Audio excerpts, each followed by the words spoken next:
ನಮಸ್ಕಾರ ಸ್ನೇಹಿತರೆ, ನಾನು ನಿಮ್ಮ ಪ್ರೀತಿಯ ರಾಜಧಾನಿ ಶ್ರೀನಿವಾಸ. ನೀವು ನೋಡ್ತಾ ಇದ್ದೀರಿ ರಾಜಧಾನಿ ಟಿವಿ. ರಾಜಧಾನಿ ಟಿವಿಗೆ ನಿಮಗೆಲ್ಲರಿಗೂ ಸ್ವಾಗತ.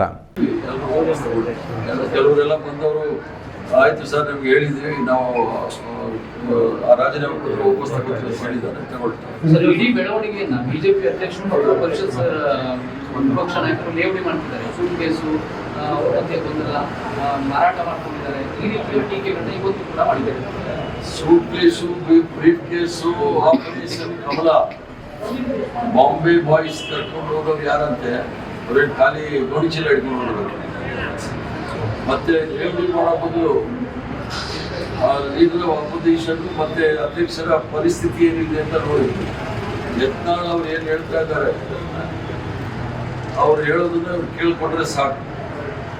ಬಿಜೆಪಿ ಎಲ್ಲಿದೆ ಅನ್ನೋದು ಹುಡುಕ್ಬೇಕಾಗಿದೆ ಪರಿಸ್ಥಿತಿ. ಇನ್ನು ಬೇರೆ ಏನಾದರೂ ಮಾತಾಡಬೇಕು. ರಾಜ್ಯದಲ್ಲಿ ಇರ್ತಕ್ಕಂಥ ಬರ, ರಾಜ್ಯಕ್ಕೆ ಬರಬೇಕಾದಂಥ ಕೇಂದ್ರ ಸರ್ಕಾರದಿಂದ ಬರಬೇಕಾದ ಹಣ, ಇವೆಲ್ಲ ಮಾತಾಡುವಾಗ ಅವ್ರಿಗೆ ಇದೂ ಇಲ್ಲ, ಗೊತ್ತೂ ಇಲ್ಲ. ಬರೀ ಗಂಜಲ ಸೆಗಣಿ ಮಾತಾಡೋ ಜನಕ್ಕೆ ಇದು ಬಿಟ್ಟು ಬೇರೆ ಏನು ಮಾತಾಡಕ್ಕೆ ಬರಲ್ಲ. ಸಭಾಪತಿ ಸ್ಥಾನಕ್ಕೆ ರಾಜೀನಾಮೆ ಕೊಡಲ್ಲ ಅಂತ ಆಯ್ತು, ಹೊರಟ್ಟಿ ಅವರು ಸಭಾಪತಿಗಳಿದ್ದಾರೆ, ರಾಜೀನಾಮೆ ಕೊಡಲ್ಲ ಅಂತ ಹೇಳಿದ್ದಾರೆ. ಬಟ್ ಅಲ್ಲಿ ಕೆಲವು ಪ್ರಕ್ರಿಯೆಗಳಿದೆ, ಅದನ್ನು ನಾವು ನಿಯಮವನ್ನು ಪಾಲನೆ ಮಾಡ್ತೀವಿ. ಅದು ಕೆಲವು ಪ್ರಕ್ರಿಯೆಗಳಿದೆ, ಅದನ್ನು ಮಾಡ್ತೀವಿ. ಬಹುತೇಕ ಡ್ರಾಪ್ ಆಗಿರ್ತಕ್ಕಂಥ ಒಂದು ರಿಕ್ವೆಸ್ಟ್ ಅಂದರೆ ನಮ್ಮನ್ನು ಯಾಕೆ ಕೈಬಿಟ್ಟು ಕನ್ವಿನ್ಸ್ ಮಾಡಬೇಕು, ಅಟ್ಲೀಸ್ಟ್ ಕಾರಣಗಳನ್ನು ಹೇಳಿದ್ರೆ ಇಷ್ಟು ಗೊಂದಲ ಆಗ್ತದೆ. ಹೈಕಮಾಂಡ್ ಆಗಿರೋದನ್ನ ಕಾಂಗ್ರೆಸ್ ಪಕ್ಷ ಎಲ್ರಿಗೂ ಸಹ ಟಿಕೆಟ್ ಕೊಟ್ಟಿರ್ತದ್ದು ಕಾಂಗ್ರೆಸ್ ಪಕ್ಷ. ಎಲ್ಲವನ್ನೂ ಸಹ ಗಣನೆಗೆ ತೆಗೆದುಕೊಂಡು ತೀರ್ಮಾನ ತೆಗೆದುಕೊಂಡಿರ್ತಾರೆ. ಕಾರಣಗಳು ಇರ್ಬೋದು, ಇಲ್ಲದೆ ಇರ್ಬೋದು. ಬಹಳ ಮೂಲವಾದ ಕಾರಣ ಇದು. ನಾವು ಸಾಮಾಜಿಕ ನ್ಯಾಯ, ಅವಕಾಶ ಸಿಗದೇ ಇರೋರಿಗೆ ಅವಕಾಶ, ವಂಚಿತರಿಗೆ ಅವಕಾಶ ಮಾಡಿಕೊಡ್ಬೇಕು ಅನ್ನೋ ಮೂಲ ಉದ್ದೇಶದಿಂದ ಬಹುಶಃ ರಾಹುಲ್ ಗಾಂಧಿ ಅವರಿಗೆ ನಾವು ಧನ್ಯವಾದಗಳು ಹೇಳಬೇಕಾಗುತ್ತೆ. ಅತಿ ಹೆಚ್ಚಿನ SC, ST, OBC ಮೈನಾರಿಟಿಗಳು ಅವಕಾಶ ಮಾಡಿಕೊಟ್ಟಿದ್ದಾರೆ. ನಾವು ರಾಹುಲ್ ಗಾಂಧಿ ಅವ್ರಿಗೆ ಧನ್ಯವಾದ ಹೇಳಬೇಕಾಗುತ್ತೆ. ಕೆಲವರು ಕೈ ತಪ್ಪೋಗಿದೆ, ಇಲ್ಲ ಅಂತ ಹೇಳೋದಿಲ್ಲ. ಈಗ 5 ಟರ್ಮ್ ಆಗಿರೋರಿದ್ದಾರೆ, 4 ಟರ್ಮ್ ಇದೆ. ಯಾವಾಗ ಅವಕಾಶ ಸಿಗುತ್ತೆ ಅನ್ನೋ ತಿಳ್ಕೊಂಡಿರ್ಬೋದು. ಬಟ್ ಪಕ್ಷ ಬಹಳ ಮುಖ್ಯ. ಅದರಿಂದ ಪಕ್ಷ ತೀರ್ಮಾನ ತೆಗೆದುಕೊಂಡಾಗ ಕೆಲವು ಬೇಸರಗಳಾಗುತ್ತೆ. ಅದೇನು ಬಹಳ ಗಂಭೀರವಾದ ವಿಚಾರ ಅಲ್ಲ, ಸರಿ ಹೋಗುತ್ತೆ. ಇಡೀ ಉತ್ತರ ಕರ್ನಾಟಕ, ಕಲ್ಯಾಣ ಕರ್ನಾಟಕದ ಮತ್ತು ಮುಂಬೈ ಕರ್ನಾಟಕ ಎಲ್ಲ ಕಾಂಬಿನೇಷನ್ 140 ಜನಕ್ಕೂ ನಾವು ಕೊಟ್ಟಿಲ್ಲ. 140 ಜನಕ್ಕೆ ನಾವು ಕೊಟ್ಟಿರೋದೇ 35ಕ್ಕೆ. ಅದರಿಂದ ಬಾಕಿಯವ್ರಿಗೆ ಏನು ಮಾಡ್ತೀರಿ, 105 ಜನಕ್ಕೆ ನಾವು ಕೊಟ್ಟಿಲ್ಲ. ಅವ್ರಿಗೆ ಬೇರೆ ಬೇರೆ ಅವಕಾಶಗಳು ಮಾಡ್ತೀವಿ. ನಮ್ಮ ಪಕ್ಷದಲ್ಲಿ ಕೆಲವರು ಪಕ್ಷದಲ್ಲಿ ಕೆಲಸ ಮಾಡ್ತೀನಿ ಅಂತ ಹೇಳಿದ್ದಾರೆ. ಕೆಲವು MLAಗಳು ಅವ್ರಿಗೆ ಬೋರ್ಡು, ಕಾರ್ಪೊರೇಷನ್ ಬೇಕು ಅಂತ ಹೇಳಿದ್ದಾರೆ. ಎಲ್ಲ ರೀತಿಯಲ್ಲೂ ಸಹ ಅವಕಾಶಗಳಿದೆ, ಅವಕಾಶ ಮಾಡಿಕೊಡ್ತೀವಿ, ಇಲ್ಲ ಅಂತಲ್ಲ. ಕೇವಲ ವಿಧಾನಸೌಧದಲ್ಲಿ ಮಂತ್ರಿಗಳಾದರೆ ಮಾತ್ರ ಶಕ್ತಿ ಇರುತ್ತೆ ಅಂತಲ್ಲ. ಬೋರ್ಡು, ಕಾರ್ಪೊರೇಷನ್ ಚೇರ್ಮನ್ ಆದ್ರೂ ಅವ್ರ ಕೆಲಸ ಅವ್ರು ಮಾಡ್ಬೋದು, ಅವ್ರ ಸಮುದಾಯಕ್ಕೆ ಕೆಲಸ ಮಾಡ್ಬೋದು. ಅದು SC ಇರ್ಬೋದು, ST ಇರ್ಬೋದು. ಅತಿ ಹೆಚ್ಚಿನ ಮೈನಾರಿಟಿಗೆ ನಾವು ಕೊಟ್ಟಿದ್ದೀವಿ. ಈ ಸಲ 4 ಜನಕ್ಕೆ ಕೊಟ್ಟಿದ್ದೀವಿ. 5 ಜನಕ್ಕೆ SC, ST, OBC SC, ST ಕೊಟ್ಟಿದ್ದೀವಿ. OBCಗಳಿಗೆ ಕೊಟ್ಟಿದ್ದೀವಿ.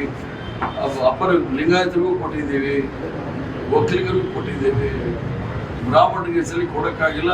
ಕೆಲವು ಕಾರಣದಲ್ಲಿ ಬೇರೆ ಕಡೆ ಅವ್ರನ್ನ ಯಾವ ರೀತಿ ಅವ್ರನ್ನ ಉಪಯೋಗ ತಗೋಬಹುದು, ಅವ್ರ ಸೇವೆನ ಅಂತ ನೋಡ್ತಾ ಇದ್ದೀವಿ. ಮಹಿಳೆಯರು ಒಂದು ಖಾಲಿ ಜಾಗ ಇದೆಯಲ್ಲ, ಹೌದಾ, ಅದನ್ನು ಮಾಡಬೇಕು ಅಂತೇಳಿ ಒಂದು ತೀರ್ಮಾನ ತೆಗೆದುಕೊಳ್ಬೇಕು ಅಂತ ನಾವು ಈಗಾಗಲೇ ಹೇಳಿದ್ದೀವಿ. ಅವ್ರು ಯಾವ ಸಂದರ್ಭದಲ್ಲಿ ತೀರ್ಮಾನ ತೆಗೆದುಕೊಳ್ತಾರೆ ಅಂತ ಹೇಳ್ತೀವಿ. ಈಗಾಗಲೇ ಮಹಿಳೆಯರೆಲ್ಲ ಡೆಪ್ಟಿ ಚೇರ್ಮನ್ ಮಾಡಿದ್ದೀವಿ ಕೌನ್ಸಿಲಲ್ಲಿ. ಅದನ್ನು ಮಾಡ್ತೀವಿ. ಹೆಂಗಿದ್ರು ಅವ್ರು ರಾಜೀನಾಮೆ ಕೊಟ್ಟು ಹೋಗ್ಬಿಟ್ಟಿದ್ದಾರೆ. ಗುಂಡಿ ಕಳ್ಳರು ಏನು ಓಟ್ ಕದ್ದಿದ್ರು ಅದೇ ಥರ ರಾಜೀನಾಮೆ ಕೊಟ್ಟು ಹೋಗಿದ್ರು, ಅಲ್ಲಿ ಮಾಡ್ತೀವಿ. ಮಹಿಳೆಯರಿಗಾಗಿ ಘೋಷಣೆ ಮಾಡಿದ್ವಿ. ನಿಗಮಮಂಡಳಿ ಅಧ್ಯಕ್ಷ ಸ್ಥಾನಕ್ಕೆ ಶಾಸಕರು ರಾಜೀನಾಮೆ ಕೊಟ್ಟಿದ್ದಾರೆ. ಇವತ್ತು ದದ್ದಲ್ ಅವರು ರಾಜೀನಾಮೆ ಕೊಟ್ಟಿದ್ದಾರೆ. ಯಾರ್ಯಾರ ಬೇಸರ ಆಗಿದ್ದಾರೆ. ದದ್ದಲ್ ಅವರು ನನ್ನ ಜೊತೆ ಪಾರ್ಟಿನಲ್ಲಿ ಕೆಲಸ ಮಾಡ್ತೀನಿ ಅಂತ ಹೇಳಿದ್ದಾರೆ. ಬಂದು ಮನೆಗೆ ಬಂದಿದ್ರು ಬೆಳಿಗ್ಗೆ. ಮತ್ತೆ ಅಪ್ಪನಗೌಡರು ಬಂದಿದ್ರು, ಎಲ್ಲರೂ ಬಂದಿದ್ದಾರೆ. ಅವ್ರಿಗೆ ಯಾವ್ಯಾವ ರೀತಿ ಬೇಕು ಎಲ್ಲ ಚರ್ಚೆ ಮಾಡ್ತಾ ಇದ್ದಾರೆ. ರಾಜಕೀಯವಾಗಿ ಅವ್ರ ಹೆಂಗೆ ನಾವು ಶಕ್ತಿ ಅವ್ರು ತುಂಬಬೇಕು ಅನ್ನೋದನ್ನ ಯೋಚನೆ ಮಾಡ್ತಾ ಇದ್ದೀವಿ. ಅದೇ ತರ ಶಕ್ತಿಯನ್ನು ತುಂಬಿಸಿ ಯಾರನ್ನೂ ಸಹ ಕೈ ಬಿಡೋದಿಲ್ಲ. ಎಲ್ರಿಗೂ ಅವಕಾಶಗಳನ್ನು ಕೊಡ್ತೀವಿ, ಒಂದಲ್ಲ ಒಂದು ರೀತಿ ಕೊಡ್ತೀವಿ.